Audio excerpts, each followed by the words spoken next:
નમસ્કાર મિત્રો, તંત્રની જેટલી બેદરકારી જે છે ને એ બેદરકારી ઉપર એમને શરમ જો સાંટો આવે ને તો અહીંયાથી સુધરી જજો, કારણ કે નહીં સુધરવાનું તો અમને સુધારતા આવડે છે. સારા શબ્દોમાં અત્યારે કહીએ છીએ પણ પરિણામ ખરાબ આવશે. તમે આ વ્યક્તિની હાલત જુઓ.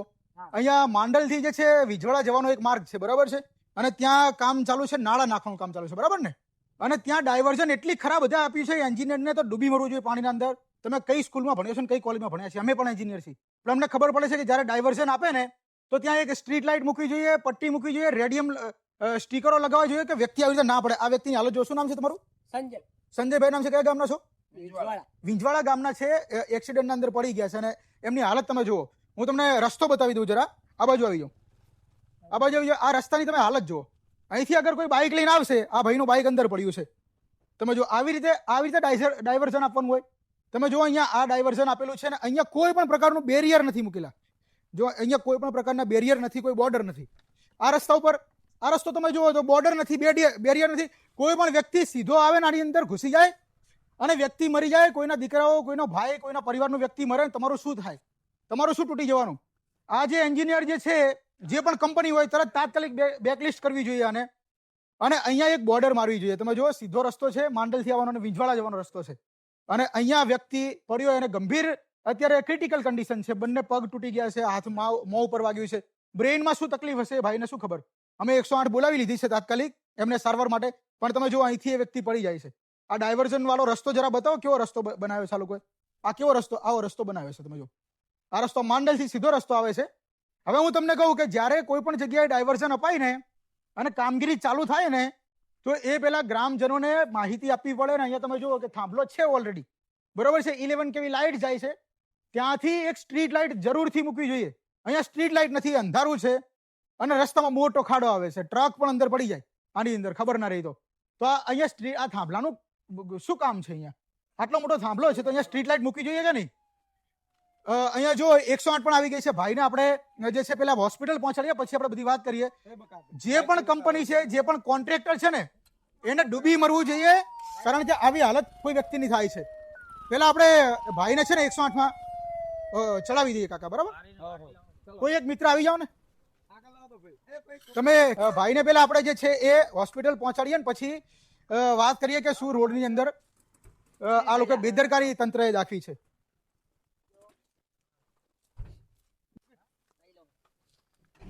આ કન્ડિશન થઈ છે તંત્રની બેદરકારીએ. તંત્રએ એવી રીતે રોડ તોડીને ડાયવર્ઝન આપ્યું છે કે જ્યાં વ્યક્તિ ખબર ના હોય તો પડી જ જાય અંદર. આ બાજુ આવી અહીંથી ઓ મિત્ર,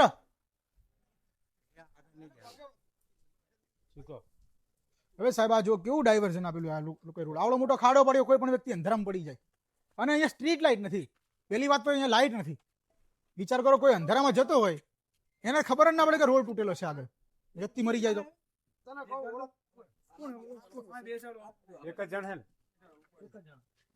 કોઈ બે વ્યક્તિ એમની સાથે જાઓ. રોડની આટલી બેદરકારી ચાલે યાર તંત્રની.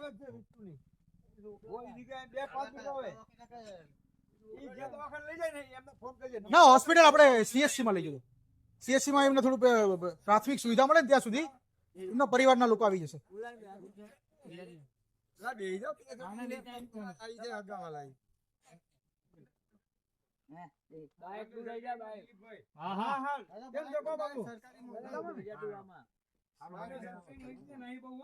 કોઈ એક વ્યક્તિ, શૈલેષભાઈ, એ શૈલેષ જાનો તું? હા છે ને ભાઈ, તો પાછળ આવી જાવ. 108 રસ્તો આપી દો, અહીંયા આવી જાઓ. આ જે લાઇટ ચાલુ છે એટલે તમને દેખાશે આ રસ્તાનું ડાયવર્ઝન આપ્યું છે. ડાયવર્ઝન આપ્યું છે. અહીંયા ખુલ્લા તાર પડ્યા છે. જો આ ખુલ્લા તાર છે રોડ ઉપર. મારા પગની અંદર આવ્યો તો બાઇક વાળાના પગની અંદર આવે કે ના આવે? બીજું કે કોઈનો પરિવારનો કોઈ વ્યક્તિ મરે તો કોઈને શું પડી હોય? બરાબર છે, આટલા બધા લોકો છે, બરાબર છે, આમાંથી કોઈ મરી જાય તો કોન્ટ્રાક્ટરને કે તંત્રને શું પડી હોય? પણ કોઈનો પણ જીવ ગયો ને. આજે મારી નજરની સામે અહીંયા એક્સિડન્ટ થયું છે એટલે હું આ લોકોની પથારી ફેરવી નાખીશ. મારી નજરની સામે આ એક્સિડન્ટ થયું એનું આ લોકોની પથારી ફેરવીશ. કાલે જ અહીંયા અમે બેસી જશું. જો તાત્કાલિક અહીંયા સુવિધા નહીં કરવામાં આવે, અહીંયા બોર્ડર લગાવવામાં નહીં આવે, પછી અહીંયા રેડિયમ સ્ટીકર નાખવામાં નહીં આવે, અહીંયા સ્ટ્રીટ લાઇટ નાખવામાં નહીં આવે તો આ રસ્તો કાલે અમે ચક્કાજામ કરી દઈશું. આજે તો અમે એક કાર્યક્રમમાં જઈએ છીએ અને એ કાર્યક્રમ મારો અંગત પહેલેથી સેટલ છે, તારીખ એટલા માટે કે આ રસ્તો અમે અત્યારે જ બંધ કરી દે. અહીંયા અમે બેસી જશું ને રસ્તો બંધ કરશું, કામ નહીં થવા દઈએ, એક પણ સિમેન્ટની અહીંયા થેલી વપરાવાની દઈએ, કોઈ ટ્રેક્ટર નહીં આવતી, કોઈ જેસીબી નહીં આવવા દઈએ.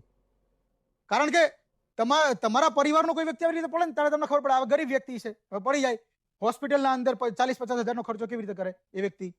બરાબર છે. મારી તમારી ફરજ બને છે મિત્રો, તમને પણ જ્યારે જો આ લોકો ના તંત્ર સુધરે ને અને કાલે આની તાત્કાલિક સુવિધા ના થાય ને તો તમને બધાને વિનંતી છે એક જગ્યા પર અહીંયા આવી જજો.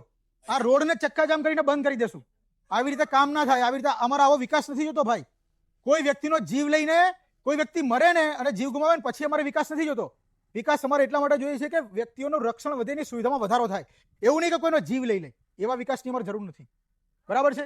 એટલે જે પણ આને લગતા અધિકૃત વ્યક્તિઓ જે છે એને વિનંતી છે બે હાથ જોડીને કે કાલે ને કાલે તમે આ રસ્તાને જે છે ને એ અહીંયા બોર્ડર મારો, સ્ટ્રીટ લાઇટ લગાવો, ડાયવર્ઝનનું આગળ બોર્ડ લગાવો અને પછી જે છે ને ડાયવર્ઝન આપો, પછી કામગીરી ચાલુ કરો.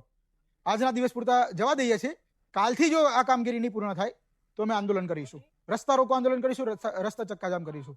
આ વિડીયો દરેકને શેર કરી દો. માંડલ ગામના જેટલા પણ ભાઈઓ છે, ચિંતિત વ્યક્તિઓ છે ગામ માટે, એ દરેક લોકો આ વિડીયોને શેર કરે.